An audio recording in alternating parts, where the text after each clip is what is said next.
Welcome back to another episode of the Chicagolandians, a casual sports podcast. I'm your host, Patrick Cunningham, joined as always by my co-host, Connor Cunningham. We're two brothers from the Chicagoland area who love exploring every corner of the sports world. Each week, we break down sports stories, ideas, and theories in a way that's simple and fun. Whether you're a lifelong fan or just curious about the game, there's something here for everyone.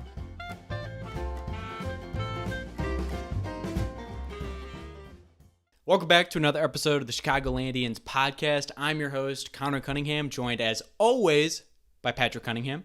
Hello. A little longer hello there. What's going on with that? Just thought I'd stretch it out a little bit. Just let people know it's a little bit of a lazy Monday. I just got up from a nap, so I'm kind of stretching out a little bit. I was going to ask you about it. How's your Monday been so far? Monday's been good. I had a 6-mile run this morning and had one class and had some good food. That's about it. Started a new book, and I'm also listening to another book, kind of a book guy. Book guy. Real reader. Yeah. How about you? How's your Monday? Exciting. It was all right. I was kind of sick all day. I was in bed. I think it was a case of the Mondays, you know. I think that's just how it is. You know, yeah. I think the case of the Tuesdays, I think I'll be better. But yeah, moving on. Enough of this, all right? Moving on, we can talk a little bit about some Chicago news that we have. But actually, the first piece of news is not actually Chicago-related or Illinois-related. It's more national-related. First piece of news, we have the Foreign Nations Face-Off. It was the championship on Thursday. We talked about this a little bit, or actually a lot of it in our last episode. The U.S. played Canada on Thursday.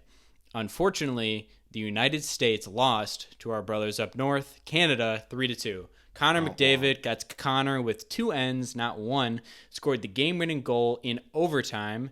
Jordan Binnington, the Canadian goalie, was freaking awesome. For one, very large schnoz on that guy. One of the biggest schnozzes that I've ever seen. I wonder if that helps or hinders him in blocking pucks. But he had 31 saves in total, including 6 in OT. He had a fantastic game. He looked incredible out there. I feel like we had a lot of breakaways that just were not able to get past him. He did let in some softies. I feel like that's what the announcers said. He'll let in one softie. I feel like he could have let in a couple more softies, but he had a great game. The next best-on-best tournament that we're going to have on this national stage is going to be the 2026 Olympics in Milano Cortina. But I think the biggest takeaway for me was that there were 0 fights in this game. Maybe it was because it was in Boston in TD Gardens. And the Canadians didn't fight us at all for booing their national anthem. Now, what do you think about that? Do you think that was them showing that they just have a little more class than us Americans? Or, I don't know, what did you think of the fights, Pat, or the lack thereof? No fights. What did I think of no fights? I mean, I definitely think this was maybe Canada taking the higher ground in this game. To be fair, we talked so much smack for Canada booing the national anthem, and then Thursday we were given the opportunity to take the higher ground during that Canadian national anthem. And me, along with my roommates and the entire TD Garden, decided to give a thumbs down to the Canadian national anthem and booed the whole cycle thing continues. Still. Yeah, we decided to not be the agents of change and decided, you know what, we'll keep this going. Now, did you say the Asians of change or the agents of change? I said the Asians of change. Gotcha. That's what I was confused by. I didn't feel like that made sense. Yeah, I was confused. Okay. Too. Yeah. But no, I mean, I don't know how there was no fights. I guess, like, I figured it would start with a fight at least. If we booed their national anthem, like, come on, Canada, stand up for yourself. Show a little backbone. But I guess they decided they would take it out on the court and let their game do the talking. And they did. They got us in the end. Now, Pat, you mentioned taking it out on the court there. Did you misspeak there and meant to say the ice? Or the court of ice? The frozen variety. Yes. The water variety. Well, overall, I thought it was a very interesting game to watch. A lot of fun. Hockey is always fun. I did wish the refs weren't breaking up as many fights. But overall, I thought it was fun. Maybe it'll force me to watch a little more hockey, maybe not of the Chicago Blackhawks variety, but I'll tap back in for playoffs, maybe watch a couple primetime games. Did you think it was funny? I feel like the thing with goalies in hockey, this guy, Binnington, had 31 saves. And the whole game, I was like, wow, Binnington is so sweet. He has 31 saves defending his country. He is unstoppable. But then if you have a guy, if you're watching the game, like last week when he let up 3 goals, you're like, wow, this guy's the biggest freaking doofus they got back there, and all his big pads. He spent his whole life preparing for this, and now he can't stop any of these hockey things. And that's probably the difference of 2 saves. It's such a different vibe. It's a tough position, that goalie. Everybody's watching you. It's a thankless position, man. Oh, 100%. Nobody cares when you're not doing good, or no one cares when you are doing good, but when you suck, everyone's pointing at you and hating on you. Yeah. I mean, as a big Blackhawks fan, I remember so many times just complaining about Corey Crawford being ass, and then, someone having to think, maybe he's not that bad, not everything's his fault. And even that goal at the end, I know the announcer said it, but nothing really our goalie could have done about it. Wide open net for McDavid. It's hard. I'm not making that stop, and, much less him. Yeah, I won't say that I wouldn't have made that stop, but I for most people that would have been a tough stop to stop. No, of course. All right, moving on, we have the Chicago Bulls news. This is the news coming off our desk. We lost our 6th straight game, so now we've lost 8th out of our last 10 games. That is not good. We are still 8th in Tankathon, so we are 12 games back from the Washington Wizards, who have 9 wins. So we are farther back, more games back than the Wizards have wins. So that seems like a hard goal to achieve. But Bulls continue to stink. I think my main takeaway is we just got to get into the top 5 in terms of lottery. I think that's when the percentages start to get pretty equal. And that could be our Cooper Flag play. But I think overall, this is just a lost season. Things aren't going well. It's kind of nice that we're losing more games consistently, I guess. I'd rather us lose our last 8 out of the last 10 instead of 5 out of the last 10. But overall, it's just a frustrating season. Continues to be frustrating. Pat, you got any takeaways on the Bulls? I mean, freaking takeaway from this article, from doing this research, how bad the freaking Wizards are. That's insane. 9 wins. What, Jordan Poole, what are we doing over there, man? And the Wizards have the 17th. Well, Jordan Poole's a munch, so I mean, you got to remember that. The Wizards have the 17th highest payroll. I mean, that's not high, but that's the middle of the league, right? You got the Pistons spending $30 million less than you, and the Pistons are 19th in Tankathon. Like, they're having a pretty good season. Figure it out, guys. What are we doing? Pelicans, number 11th in salary. Freaking paying Zion Williams, you're number 2 in Tankathon. There are some bad teams using their money very poorly. I just couldn't believe there's a team that still has lost that many games. And it's funny when you look on a site like Tankathon where it's like rewarding people for being bad. So you see like, having a games back feature on being the worst team in the NBA, or like the Wizards are now on a 6-game losing streak, and that's highlighted in green. And the Warriors are on a 3-game win streak, and that's red. That's bad. It's a funny website. Yeah. Well, be interesting to continue to monitor. We did just see the Illini lose by 40 points to the Duke Blue Devils, so I think that's going to be the last that we see of Cooper Flag on our local television screens. I don't expect him to be a Chicago Bull, but hey, you never know. Moving on, we have some quick hitters for the Chicago Bears. Now, this first piece of news comes with a huge apology from my end, and I'll read the headline and we can talk about it. So, Ian Cunningham loses the Jags general manager job. This has become a reoccurring theme for Cunningham. He was passed over for the Commanders' head of football operations job in 2024. He was a finalist for the Titans in 2023 and 2025, and actually turned down the Cardinals job in 2023. But I think the bigger takeaway is that the Chicagolandians misreported on this piece of news. About 4 episodes ago, we did say that Ian Cunningham was hired for this job. So we definitely jumped the gun there, saying that he was hired when he ended up not being hired for the job. So, again, we're sorry for that, and we will use this as fuel to be better. We'll wear that, but we'll be better moving forward. Ian Cunningham returns to Hallis Hall. He takes a trip back over from Duval. So now he's back in Dallas, ready to cook up a crappy offensive line for the Bears. So welcome back, Ian. Glad to have you back. Another big takeaway from this was seeing the opportunities that Ian Cunningham has passed on. A plethora. Like, you really kind of think, like, man, he's really hitching his ride to the Chicago Bears and really turning down the Cardinals job 2023. You got Kyler Murray, now you got Maserati Marv over there. I mean, Cardinals stink, but I don't know,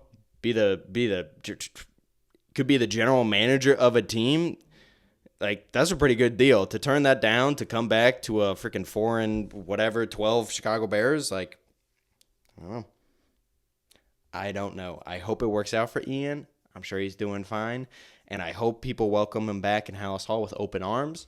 I think the world of executives and coaches in the NFL, I think everyone is supportive of each other, hopefully. Or at least players seem to be supportive of, like, their OCs when they're going out getting new jobs. Like, hey, you got to go do what's best for you. And to the Chicagolandians community, we apologize.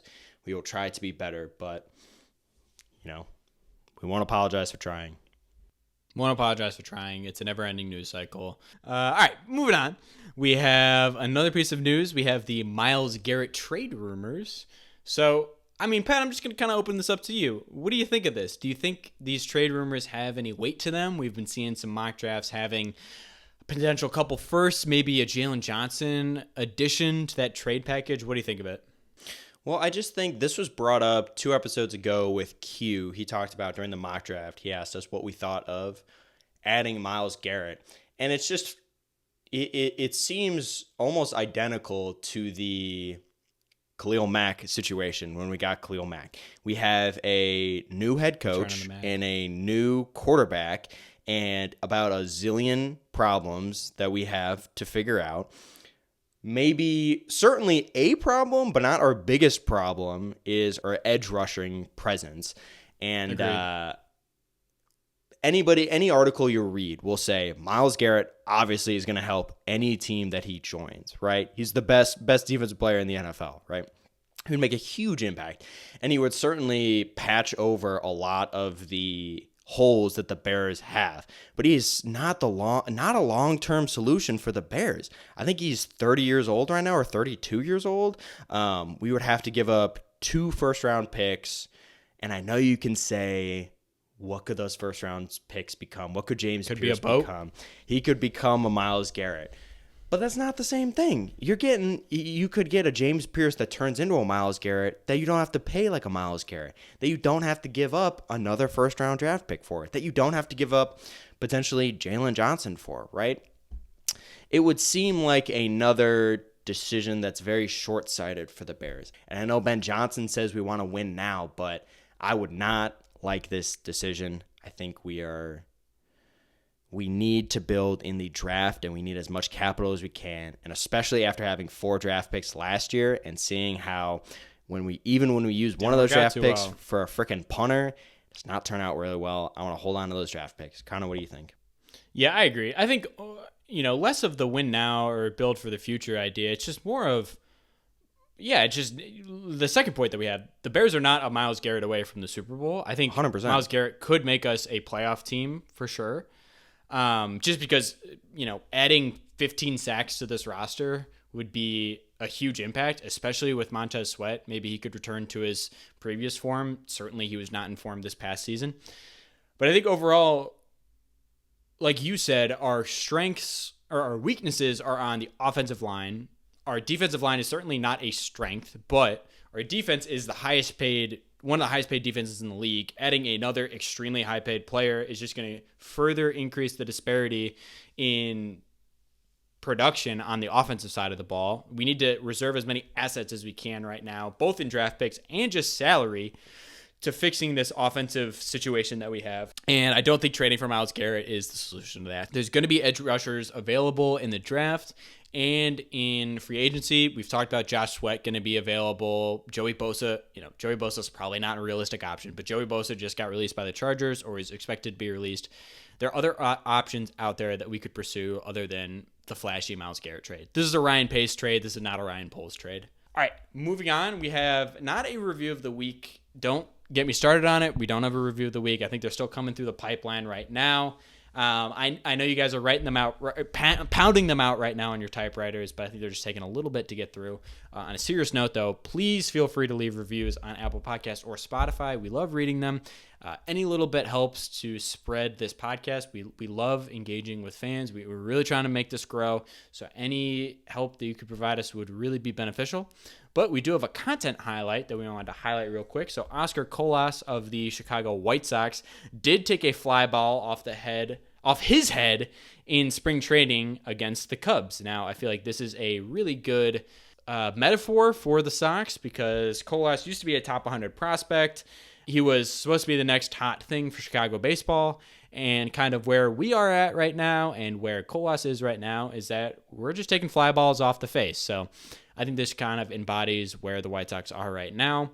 Apparently the Sox might move him to first base, which, I don't know, seems like the right idea if he can't catch a ball in the outfield. I was watching one of our old shorts today where I watched the Tim Anderson short where we talked about how bad Tim Anderson's OPS is. So it says right here, Colas has a OPS in 75 games of 571, which is that's not good. Very bad. But Tim Anderson at the time, I think, had an OPS of like 580 or something, which was the worst. And our entire team together had an OPS of like 591. So essentially our entire starting lineup were all the worst hitters in the MLB, just how bad we were.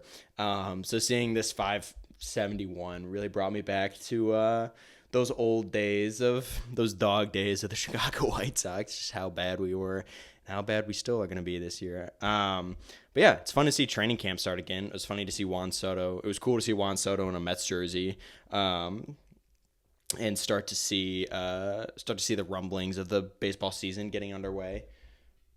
Did you see, Connor, that the New York Yankees changed their rule with beards for their facial players? Hair. Players are now allowed to have well-groomed beards, which is a big, big change. Maybe Juan Soto would have stayed if he knew he could have had a beard. Now, is Juan Soto famous for being a bearded man? No, but maybe you're saying maybe he was thinking about it. Yeah, maybe he was always wanting to have a beard, and this was his opportunity. No, I mean, interesting point to make about the facial hair. Who knows? But yeah, I think we're going to move on to the meat and potatoes of this podcast. Now, quick note, Caleb Williams, if you are listening out here, check your DMs. I did send you a direct message this morning. I said, hey, man, my name's Connor. I co-host a small Chicago sports podcast with my twin brother called the Chicagolandians. So currently it's in the invite stage, so you haven't accepted it yet. So just, give it a quick look, see if anything is interesting in there. And feel free to shoot over a response. But so we're going to move on now to talk about the meat and potatoes of this podcast.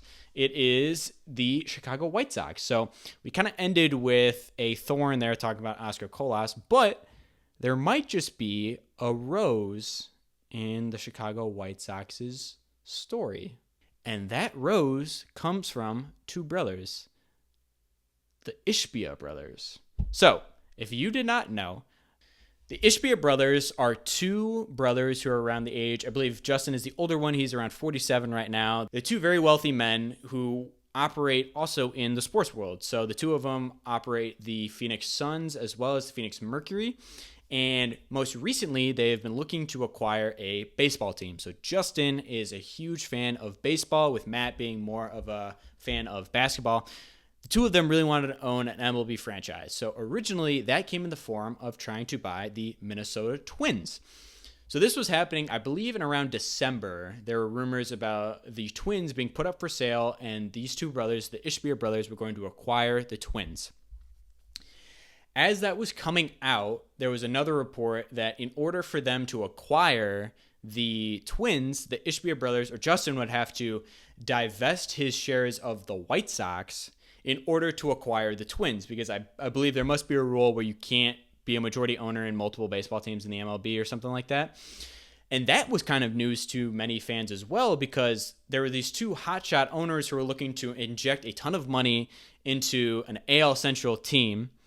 And it wasn't the White Sox, so we were like, damn, we missed out on these guys. But then it's like, wait, Justin was already in on the team. He had already had shares. And then recently, the deal between the Ishbia brothers and the Twins has fallen through. So the story goes that Jerry Reinsdorf approached the two brothers, or maybe Justin specifically, and proposed the idea of him increasing his stake in the Chicago White Sox instead of becoming a owner of the Minnesota Twins, with the idea being that Jerry Reinsdorf is currently 89 years old. He has told his family that they should not continue to own the White Sox. He's thinking about his future plan, and this would be at least the start of a transfer plan for the Chicago White Sox, with hopefully Justin Ishbia and Matt becoming the eventual owners of the White Sox. So, a couple fun facts about Justin Ishbia. So, Andrew Benintendi is the most expensive player that the Sox have ever signed. Signed him to a contract of about $70 million.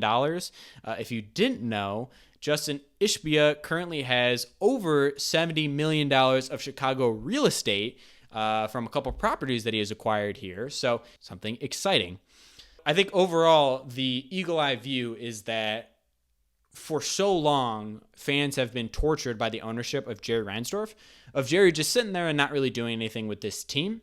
And now it seems that, while maybe not in the near future, eventually the White Sox may get new ownership and, the main thing, an injection of money. These two combined would make them the second wealthiest owners in the MLB behind, correct me if I'm wrong, Scott Cohen of the New York Mets, correct? Yeah. Or Stephen Cohen of the New York Mets. So they would become the second wealthiest owners, the collective of them, in the MLB. You can look at the Phoenix Suns for an example. The two of them acquired the Phoenix Suns after their owner had to sell the team. They were acquired by the two brothers for $4 billion. 3 days later, they signed Kevin Durant. Ever heard of him? The Suns have the most expensive roster in the NBA by far. They pay more in luxury taxes than the actual salary in the NBA. They spend a ton of money. As we also talked about in that episode, there's such a direct correlation to money to success in the MLB. This idea that we could get wealthy owners who are clear baseball fans or clear sports fans to care about this team and to inject money in this team would be a fantastic thing for the White Sox. Pat, what do you think? Yeah, so a couple things that I also wanted to point out here is, for one, Jerry, after years of torturing the White Sox fans by sitting on his hands and not really doing anything for this franchise, for him now at 89 years old, when it seems like everybody's just waiting for him to die, and it seems like, okay, does he really need to do anything? Like, what's his motivation for making sure the White Sox are set up in a good financial standing? It's like you're handing them off to a good, like, you know, the people are going to sell, your family is going to sell the White Sox as soon as you die. There doesn't seem to be an incentive to, like, look too far in the future for the White Sox, right?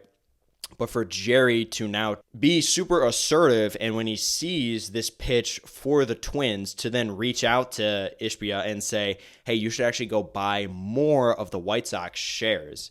I thought that was a surprising move, but maybe could redeem Jerry of surprising redemption of the villain. Huge, crazy redemption arc. But I would also like to say, now, per the White Sox executive team themselves, they have not confirmed that this is a takeover plan.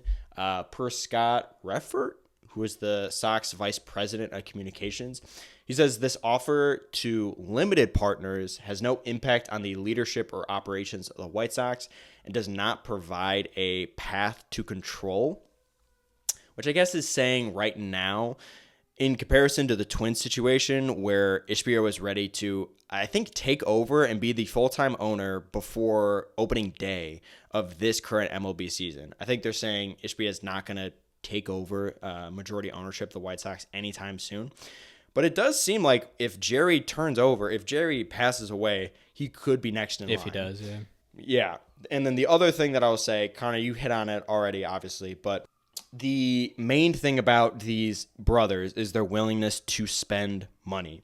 The Suns are currently 11th in the West at 27 and 30, but they by far have the highest team payroll right now at $220 million. Now, comparison, the number 2 team is the Timberwolves at only $204 million, and all the way at the bottom is the Pistons at $140 million, I believe. So, you can see the price difference. Even if they're not performing well, the Suns are always willing to be the team spending the money. They're always the team that's rumored to get the big blockbuster player, which, is what you want, right? You want to be that team, yeah. You want to be the freaking Giants. You want to be the Dodgers. You want to be the Mets and the Yankees. Somebody that's always going to go out and poach the best players. If you have owners that are willing to spend the money, yeah, sure. Heck yeah. We don't have to be – we can finally stop being the team that is upset with how money is in the MLB, and we could just be one of those teams, right? Won't that be so exciting? Yeah, that'd be awesome. God, Connor, I'll pitch it back to you if you want to talk about the stadium, the potential stadiums or anywhere else. But, yeah, it's an exciting time, maybe an exciting time for White Sox fans. No, for sure. And I think this next topic could be a topic in itself. But before we get into that, so – a key date to look out for is this Friday, the 28th, I believe is the deadline for the minority share owners of the White Sox, the other minority share owners, to make a decision if they will sell their shares to Justin and make him a more majority owner of the White Sox. So there's not a whole lot of details about what's going to happen with this ownership until that day passes. So I think on Friday we'll have a much better picture of what's going to happen with ownership. So that's another key date to look forward to. But moving on, Pat alluded it to there.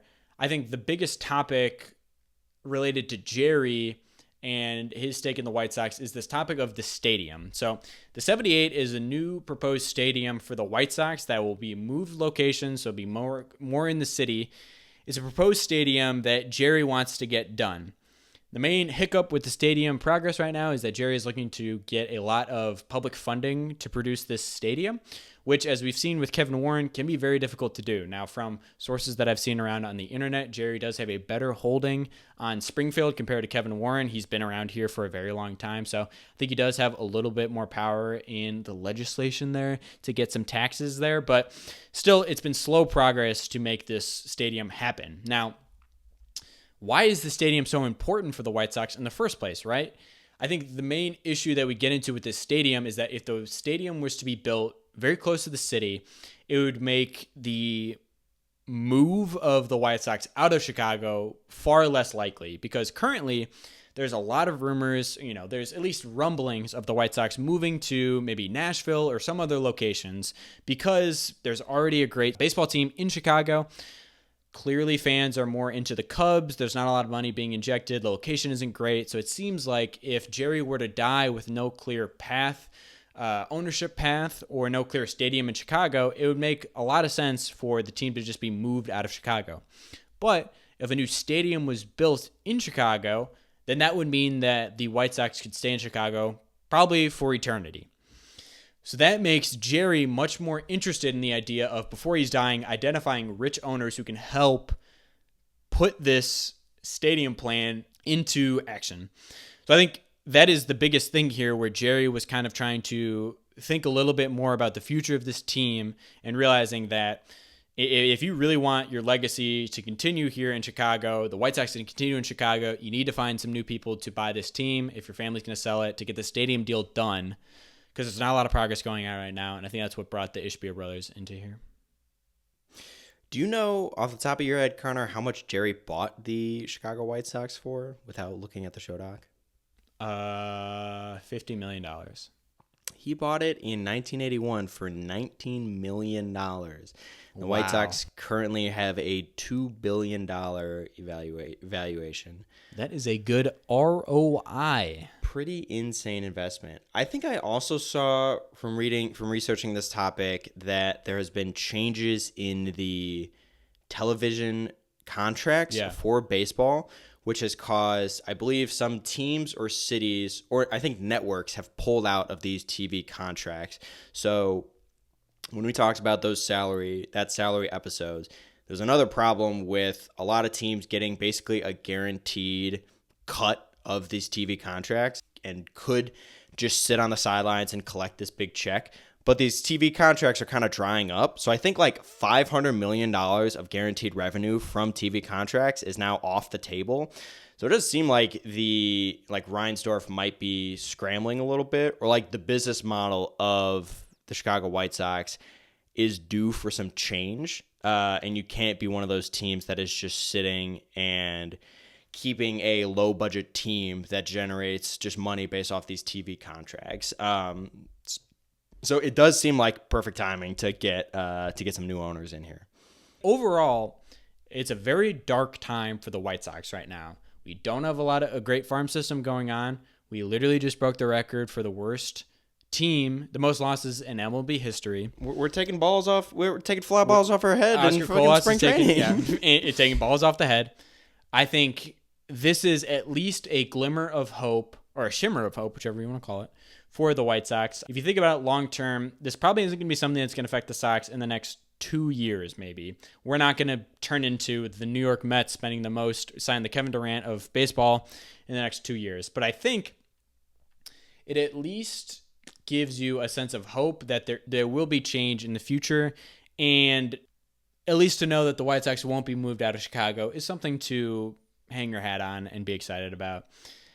So that's something to look forward to. I think eventually if they take over, it'd be really nice, like you said, to be a team that is in those conversations for signing big players, which is something that we've never been. I just wanted to make just one point about hopelessness in Chicago sports, because all it takes is one story like this for the Bulls, the White Sox, and the Bears. The only thing that we always point to is the ownership and how bad the owners are and how they are holding these teams hostage. And obviously, you never want to pray for someone's death. That is a mean thing to do. You would never. But in this year alone, Virginia McCaskey has passed away, leaving up into question what is the ownership of the Bears, at least bringing the subject to the table. How many years have we said that the White Sox are going to be held in purgatory for the rest of forever because Jerry is never going to sell the team, or Jerry's has no incentive to do anything? And then all it takes is one weekend for these guys to suddenly take interest in the White Sox, to now inject so much hope into the fan base. All it takes is owning a team. One shining moment, baby. All it takes is owning a team for 40 years, and eventually somebody else decides to take over. Billionaires take over, but eventually time takes over when Jerry dies. Yeah. Yeah, but it just seems like you can see we're in very dark times right now, but you can maybe see the dawn.